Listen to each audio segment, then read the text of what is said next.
कल last topic हम लोग पढ़े थे एमीटर के बारे में, है ना, जिसमें हमने पढ़ा था कि एमीटर क्या भाई एक डिवाइस है जिसका इस्तेमाल इलेक्ट्रिक करंट को मेजर करने के लिए किया जाता है। किसमें अटैच किया जाता है? सीरीज में अटैच किया जाता है ना। ये भी मैंने बताया था कि भाई सीरीज में क्यों अटैच करते हैं, क्योंकि सीरीज में देखिए ध्यान क्या रखना है कि इसका रेसिस्टेंस बहुत कम होता है, तो बहुत कम होने के कारण ये करंट के फ्लो को इफेक्ट नहीं करता। वही अगर पैरेलल में इसको लगा देंगे तो जो एमीटर है वो क्या हो जाएगा? फट जाएगा, डिस्ट्रॉय हो जाएगा, डैमेज हो जाएगा। क्यों? क्योंकि बहुत ज्यादा मात्रा में इलेक्ट्रिक करंट फ्लो करेगा।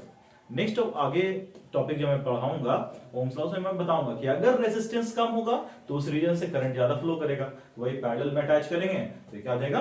डैमेज हो जाएगा। चलिए आज हम लोग कुछ बेसिक बात करते हैं। कई बार क्वेश्चन पूछा जाता है कि बताओ 1 एम्पियर क्या है, define 1 ampere, define 1 volt, define 1 वाट। तो इन सब का बच्चे मैं देखता हूं बहुत सारे बच्चे रिमेंबर करने लगते हैं, रटने लगते हैं। ठीक है, एक बेसिक तरीका समझो। हर एक फॉर्मूला जब आप पढ़ते हैं, जैसे इलेक्ट्रिक करंट का फॉर्मूला हम लोग क्या जानते हैं? I equal to Q by T. Q क्या है भाई? चार्ज है। क्यू क्या है? चार्ज है। टी क्या है? टाइम है ना। तो भाई आपको रटना नहीं है, समझना है। ठीक है, 1 एम्पियर बोल रहा है। 1 एम्पियर सिंपली बोलेंगे द रेट ऑफ, कहेंगे इफ 1 कूलम चार्ज, देखो दोनों को 1 यूनिट कर देते हैं। 1 coulomb charge 1 second, 1 coulomb charge 1 second. उसी तरह अगर मान लो कि वोल्ट पूछता है तो 1 वोल्ट, है ना, तो इसी तरह जैसे वोल्ट में आपको पढ़ना है कि work done per unit charge pass, मतलब चार्ज कितना मूव किया, तो वहां पर क्या होगा? 1 जूल, है ना, 1 कूलम। तो मैं पहले इसको डिफाइन करता हूं, उसके बाद आगे डिस्कस करेंगे। बोला क्या जा रहा है? इफ 1 कूलम 1 कूलम चार्ज, है ना, फ्लोज, भाई फ्लो ही करेगा ना। फ्लो कहां करेगा? कंडक्टर में करेगा। बोला जा रहा है if 1 coulomb charge flows in a conductor through cross sectional area. आप चाहो तो लिख सकते हो, नहीं तो नहीं भी लिख सकते हो, है ना। From a cross sectional area, from a cross sectional area in, most important चीज, 1 सेकेंड इज कॉल्ड, है ना, 1 एम्पियर, या हम ऐसे बोलेंगे, है ना, then the current flowing is 1 ampere. चीजों को समझना, इसको बहुत छोटा कर सकते हो, सिंपल सा। ए 1 कूलम चार्ज, अगर आपको ज्यादा दिक्कत हो रहा है बोलो ए 1 कूलम चार्ज फ्लोज, है ना, इन 1 सेकेंड, बस, है ना, then the current is 1 ampere. ये पॉइंट क्लियर है ना। अब आते हैं इससे रिलेटेड, एक कई बार जो है पिछले कुछ साल, मतलब लगभग 2017 तक कई बार पूछा गया था कि 1 कूलम चार्ज में जो है, हाँ, कितने इलेक्ट्रॉन, मतलब कितने इलेक्ट्रॉन मिलकर 1 कूलम चार्ज बनाते हैं। कल मैंने आपको बताया था कि एक फॉर्मूला हमारे पास था, charge equal to Ne, n number of electron, I charge on electron. अब आपसे बोल रहा है कि 1 कूलम चार्ज में कितने इलेक्ट्रॉन है, कितने इलेक्ट्रॉन मिल करके 1 कूलम चार्ज बनाते हैं। तो आप जानते हो कि चार्ज ऑन इलेक्ट्रॉन कितना होता है? 1.6 इंटू 10⁻⁻19 कूलम। ठीक है, तो आपको n का वैल्यू निकालना है, दैट इज 1/1.6 इंटू 10⁻⁻19 कूलम। अब देखो आपको यहां पर करना कुछ है, थोड़ा सा वैल्यू रिमेंबर करना सीखो। एग्जाम आ गया, हर एक चीज ये नहीं कि भाई सर कैसे आपने कैलकुलेट किया, नहीं, अगर कुछ चीजें रिमेंबर करके काम चल रहा है कर दो, ठीक है, क्योंकि अब एग्जाम आ चुका है।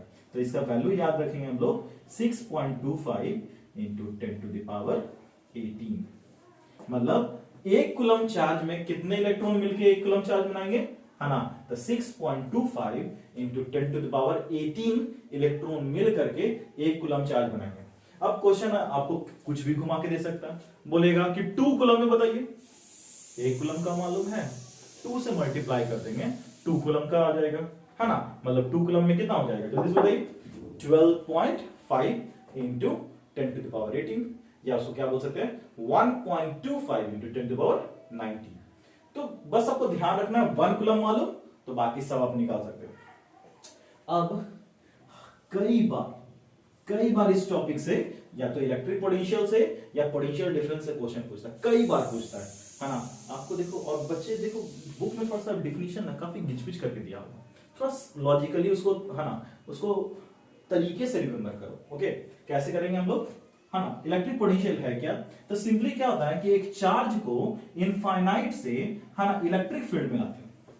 ठीक है, क्या करते हैं, एक चार्ज को इनफाइनाइट से इलेक्ट्रिक फील्ड में लाते हैं और उसी में कुछ वर्क डन होता है। भाई अपने आप तो मूव नहीं करेगा।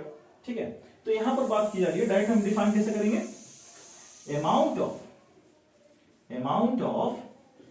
वर्क डन जैसे मैं बोल रहा हूं वैसा ही लिखना है एग्जाम में बच्चों, या जैसा लिखा होगा वैसा ही लिखना है। आप इसी को एग्जैक्ट लिखोगे, कोई एक नंबर भी आपको इधर उधर होने नहीं वाला।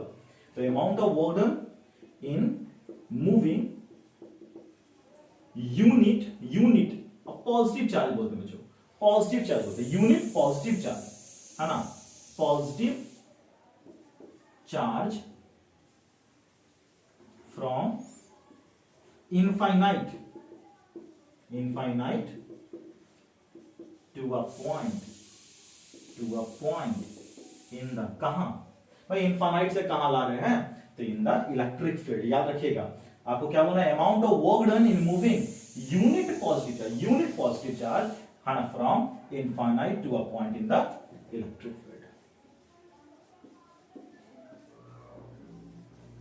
ठीक है, इज कॉल्ड इलेक्ट्रिक पोटेंशियल। अब देखिए, अगर आपको इलेक्ट्रिक पोटेंशियल याद है तो पोटेंशियल डिफरेंस भी याद हो जाएगा। जैसे देखिए इलेक्ट्रिक पोटेंशियल में क्या हुआ कि इनफाइनाइट से, है ना, इलेक्ट्रिक फील्ड में ले आए, है ना, इलेक्ट्रिक फील्ड में ले आए। मान लीजिए यहां पर कोई चार्ज है, इनफाइनाइट से इलेक्ट्रिक फील्ड में ले आए, मान लीजिए यहां पर ले आए। अब क्या होगा कि इलेक्ट्रिक फील्ड के एक पॉइंट से दूसरे पॉइंट ले जाएंगे, इलेक्ट्रिक फील्ड के एक पॉइंट से दूसरे पॉइंट ले जाने में जो वर्क होगा उसी को हम लोग क्या कहेंगे, पोटेंशियल डिफरेंस। अच्छा, पहले एसआई यूनिट जानते हैं। ठीक है, SI unit of electric potential या पोटेंशियल डिफरेंस, दोनों को होता है volt.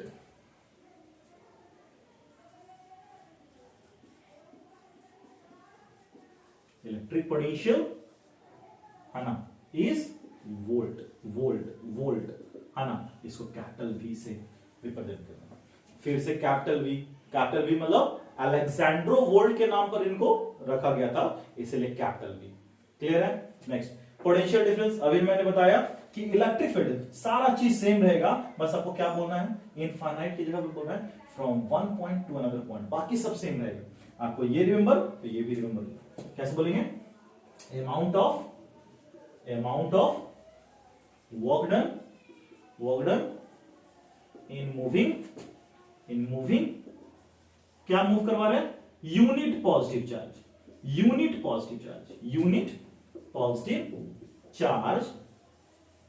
From one point two another. कहां भाई, वन पॉइंट टू अनदर, कहां, इलेक्ट्रिक फील्ड के एक पॉइंट से दूसरे point, one point two another point, another in the electric field, in the electric field is called potential difference, clear है। अब देखिए मैथमेटिकली कैसे रिप्रेजेंट करेंगे, मैथमेटिकली, है ना। देखिए पोटेंशियल डिफरेंस, तो हम लोग पोटेंशियल डिफरेंस को यू से रिप्रेजेंट करते हैं, कैपिटल यू से। ठीक है ना, और ऐसे बोल सकते हैं पीडी, है ना, small P small D, potential difference, है ना, ऐसा यूनिट होता है वोल्ट। ठीक है, नाउ क्या बोला गया था कि वर्क डन, कितना वर्क डन हुआ, वर्क डन किसमें, चार्ज को मूव करवाने में, मूविंग अ चार्ज, एक पॉइंट से दूसरे पॉइंट पर चार्ज ले गए थे, है ना, तो चार्ज मूव, है ना। मान लो कि एक पॉइंट से, है ना, दूसरे पॉइंट, मान लो वी ए और वी बी, हमेशा याद रखना जो यहां पर इलेक्ट्रिक करंट का फ्लो होता है ना, हमेशा याद रखना higher potential to lower potential, positive terminal higher पर होता है और नेगेटिव टर्मिनल लोअर पर होता है। तो अगर मैं कह दूं कि भाई, है ना, हायर पोटेंशियल से लोअर पोटेंशियल, अगर ए जो है हायर पोटेंशियल पर है और बी लोअर पोटेंशियल पर है ना, तो ऐसे मूव करेगा, हायर से लोअर मतलब VA माइनस VB, है ना, हायर टू लोअर, तो क्या हो जाएगा बच्चा, है ना, वर्क डन, है ना, तो वर्क डन W से आप रिप्रेजेंट कर दो, ठीक है, बाई चार्ज पास्ट। ठीक है, ये आपको याद रखना है ना। और आप इसको ऐसा बोल सकते हो V equal to W by Q। देखो कई बार क्वेश्चन ऐसे आएगा कि बताओ है ना, अगर 5 कूलम चार्ज मूव किया और आपको पोटेंशियल डिफरेंस दिया हुआ रहेगा, कितना वर्क डन लगेगा, तो आपको वर्क डन का भी फॉर्मूला याद रखना है ना।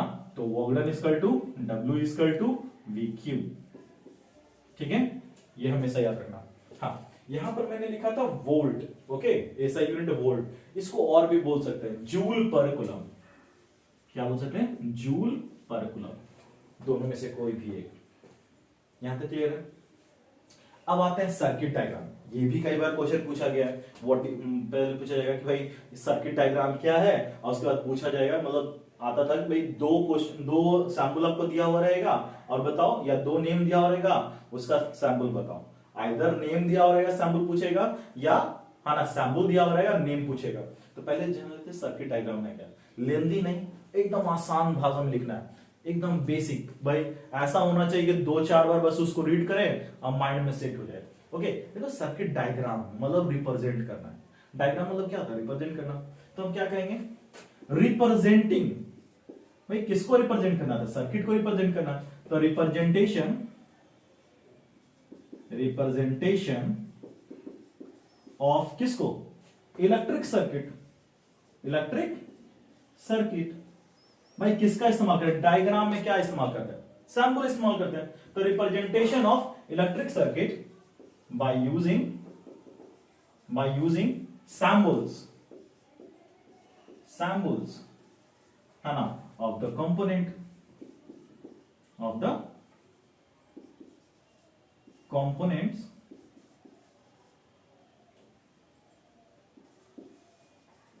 present in it is called circuit diagram, है ना, is called circuit diagram। अब देखो बेसिक सैंपल है जो कि आपको रिमेंबर होना चाहिए। सेल में क्या होता है? तो देखो दो डंडी होते हैं, ठीक है, एक जिसको हम लोग पॉजिटिव टर्मिनल कहते हैं, दूसरा जिसको नेगेटिव टर्मिनल कहते हैं। देखो पॉजिटिव टर्मिनल क्या होगा? लंबा होगा, ठीक है, और पतला सा होगा, ठीक है, और नेगेटिव टर्मिनल हाँ ना छोटा होगा और थोड़ा सा मोटा सा होगा। अरे सिंपल सा, अगर लंबाई है तो पतला होगा, अगर छोटा है तो मोटा होगा। इस तरह याद रखना, पॉजिटिव नेगेटिव। क्लियर है? अब देखो बैटरी कैसे बनता है, वैसे पूछा जाएगा बैटरी क्या है, तो कॉम्बिनेशन ऑफ टू और मोर सेल। और हाँ याद रखना यहाँ पर जब रिप्रेजेंट करते हैं बैटरी, तो देखिए पॉजिटिव नेगेटिव अल्टरनेट लगता है, पॉजिटिव नेगेटिव सीरीज में। जब सीरीज में आप अटैच करते हैं तो पॉजिटिव नेगेटिव। तो कैसे होगा? पहले पॉजिटिव दिए, फिर नेगेटिव देंगे, फिर से वायर अब देखो कनेक्ट करेंगे दूसरा बैटरी को, है ना, दूसरा सेल को कनेक्ट करेंगे, ठीक है, फिर नेगेटिव, ठीक है। तो कॉम्बिनेशन ऑफ टू और मोर सेल। अब देखिए आपको रिप्रेजेंट कैसे करना है, इधर पॉजिटिव और ये नेगेटिव, बीच में रिप्रेजेंट करने की जरूरत नहीं है, ठीक है। अब मैंने थोड़ा सा दो स्विच को यहां पर ले लिया है, क्योंकि कई बार बच्चे कंफ्यूज होते हैं, सर हम लोग के घर में जो स्विच इस्तेमाल होता है वो कौन है, और ये क्या हम लोग पढ़ते हैं बीच में डॉट सा। तो देखिए प्लग की है, प्लग की भी ऐसे होता है, इसका शेप कुछ ऐसा रहेगा, ठीक है, और इसको इंसर्ट करने से है ना मतलब करंट का फ्लो हो जाता है। मतलब एक आप जब 11th क्लास में जाओगे ना तो इस टाइप का बना हुआ रहेगा, ओके, है ना, और जब इंसर्ट करोगे तो करंट का फ्लो होने लगता है। तो वही है प्लग की, उसको इन करता है, ठीक है। तो प्लग की में आपको देखो ओपन स्विच, ओपन मतलब करंट फ्लो नहीं कर रहा भाई, ओपन करंट फ्लो नहीं कर रहा, क्लोज मतलब कंटिन्यूअस पाथ, अरे क्लोज मतलब कंटिन्यूअस पाथ, तब ना करंट फ्लो करेगा, तो क्लोज स्विच, है ना। इसी को ओपन स्विच को ऑफ भी बोलते हैं, है ना, और क्लोज को ऑन बोलते हैं, ओके। देखो ये हो गया ओपन। अब क्लोज दिखाना है, तो क्लोज दिखाना है भाई कैसे दिखाएंगे? बीच में एक डॉट। अब जैसे ये वाला इसके अंदर चला गया तो क्या हो जाएगा? डॉट, हो गया क्लोज। अब देखो टैप स्विच कर रहा है, टिप टैप, लाइक हम लोग घर में जो यूज करते हैं, थोड़ा सा आपको ध्यान देना है, ऐसे ऐसे ये है ओपन।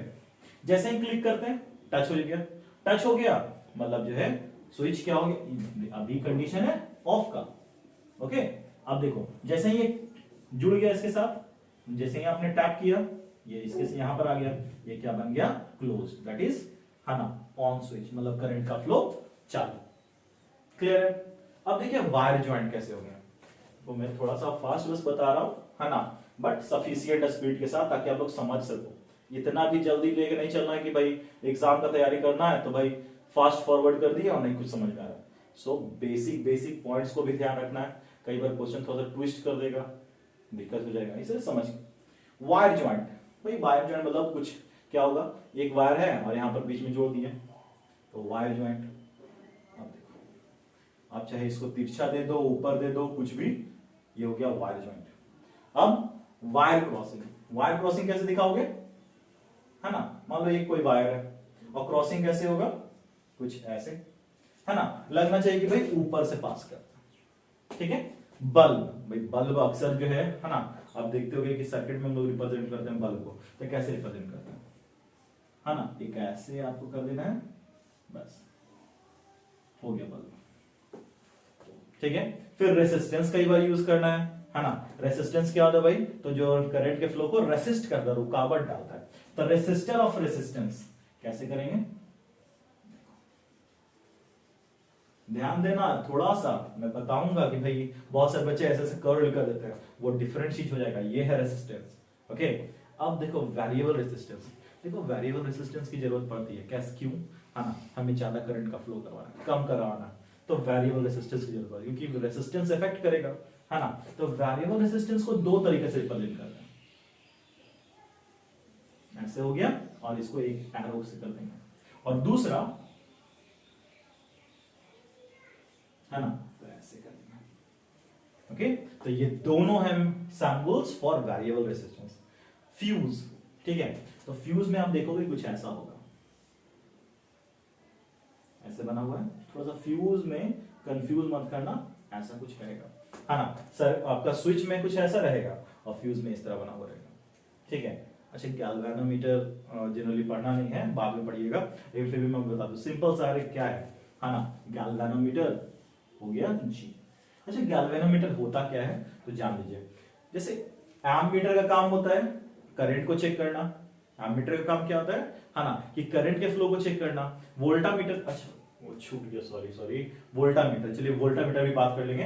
तो गैल्वेनोमीटर का काम क्या होता है ना, कि ये डिटेक्ट करता है कि करंट फ्लो कर रहा है कि नहीं, अगर वेरी माइन्यूट भी करंट फ्लो कर रहा है, बहुत कम भी, तो इसको डिटेक्ट कर लेगा, ये फ्लक्चुएशन शो करने लगेगा, क्योंकि हम लोग नेक्स्ट चैप्टर में पढ़ेंगे। अब सोलेनॉइड, बहुत सारे बच्चे रेजिस्टेंस का सैंपल में दिक्कत करते हैं, है ना, आपको यहां ध्यान दो, है ना, सोलेनॉइड क्या होता है ना, ऐसे रिप्रेजेंट करेंगे। तो मैंने कई बच्चों को देखा है कि वो रेजिस्टेंस को इस तरह रिप्रेजेंट करते हैं, ये है सोलेनॉइड, कोइल, है ना, कोइल, देखिए सोलेनॉइड, जिसका इस्तेमाल हम लोग करते हैं, है ना, इलेक्ट्रोमैग्नेट बनाने के लिए। अब एक पॉइंट छूट गया तो मैं उसको कहीं पर एडजस्ट करता हूं, यहां पर एडजस्ट करता हूं, ठीक है। एक डिवाइस है जिसका इस्तेमाल हम लोग करते हैं वोल्टेज को मेजर करने के लिए, उसको कहते हैं voltameter. A device which is used to measure potential difference। क्या मेजर करता है, potential difference is called voltameter। अब देखो, कल मैंने बताया था एमीटर के बारे में, आज मैं बता रहा हूं वोल्टामीटर के बारे में, है ना। तो वोल्टामीटर क्या है, तो ये वोल्टेज मेजर करने का काम करता है। एमीटर सीरीज में लगता है और ये लगता है पैरेलल में, है ना। It is connected, it is always connected in parallel. देखो पैरेलल में इसलिए लगाते हैं ना, इसका वोल्टेज, इसका जो है रेजिस्टेंस बहुत हाई होता है, अगर आप इसको सीरीज में लगा दोगे ना तो करंट फ्लो ही नहीं करेगा, इतना ज्यादा इसका रेजिस्टेंस होता है। तो इसलिए इसको हमेशा क्या अटैच करते हैं, पैरेलल में अटैच करते हैं। कोई भी आपसे पूछेगा भाई क्यों जो है ना, वोल्टामीटर को, है ना, पैरेलल में अटैच क्यों करते हैं, है ना, तब बोलिएगा क्योंकि इसका रेजिस्टेंस बहुत हाई होता है। सीरीज में अटैच करेंगे, है ना, तो करंट का फ्लो ही रोक देगा, तो करंट फ्लो ही नहीं करेगा, तब चेक भी नहीं कर पाओगे, है ना। छोटा सा मैं दिखा देता हूं यहां पर, ओके।